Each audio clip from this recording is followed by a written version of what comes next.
आज राज्यर पाणीपागरे बड़ धरणर परिवर्तन देखिबाकू मिलिछि। लघुचाप कारणरू राज्यर विभिन्न स्थान में प्रबलरू अति प्रबल वर्षा हेबार संभावना रही।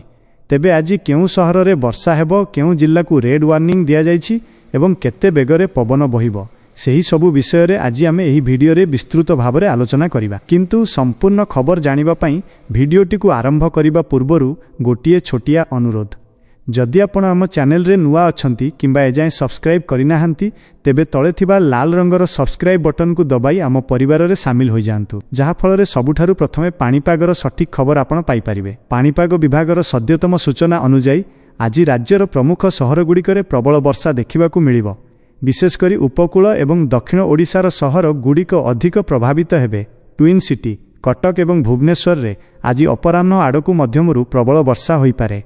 अन्यान्य प्रमुख सहर ब्रह्मपुर, पुरी, बालेश्वर एवं राउरकेलार किछि स्थान रे मध्य लगाण वर्षा लागि रहिबार पूर्वानुमान करा जाइछि। तेणु घरु बाहरिबा पूर्वरु छता एवं रेनकोट निश्चय साथी रे रखंतु। सबुठारु बड़ खबर हेउछि पाणीपाग विभाग तरफरु राज्यर किछि जिल्ला हाई अलर्ट रे रखा जाइछि, रेड वार्निंग जारी करा जाइछि। एहार अर्थ हेउछि एही सबु जिल्ला रे अति भयंकर वर्षा हेबार संभावना रहिछि।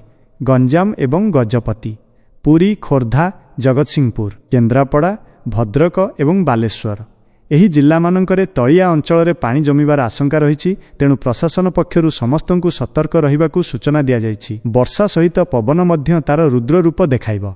विशेषकर समुद्र कूलिया अंचल गुड़िकरे पवनर बेग वृद्धि पाइब। साधारणतः उपकूल जिल्ला गुड़िकरे पवनर बेग घंटा प्रति 45 रु 55 किलोमीटर रहिबो। तेबे घूर्णिबलय केन्द्रीभूत हेबा समय रे यह बढ़ी 60 रु 70 किलोमीटर छुई पारे एवं बेले बेले झटका पवनर बेग 80 किलोमीटर मध्य होई पारे। गछ पड़िबार आशंका थिबारु बड़ गछ तले आश्रय नियंतु नाही। आगामी 24 रु 48 घंटा अति गुरुत्वपूर्ण।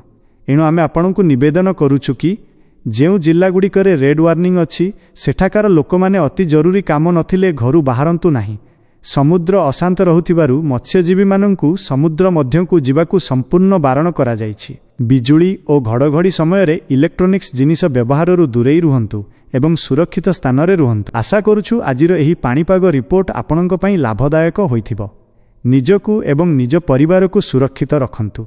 जदि एही भिडियोटी आपणଙ୍କୁ भल लागिला तेबे भिडियो को गोटिए लाइक निश्चय करंतु, निज सांगसाथींको सह शेयर करंतु एवं आगकू एमिति भिडियो देखिबा पई आम चैनल को सब्सक्राइब करने को भूलिबेनी।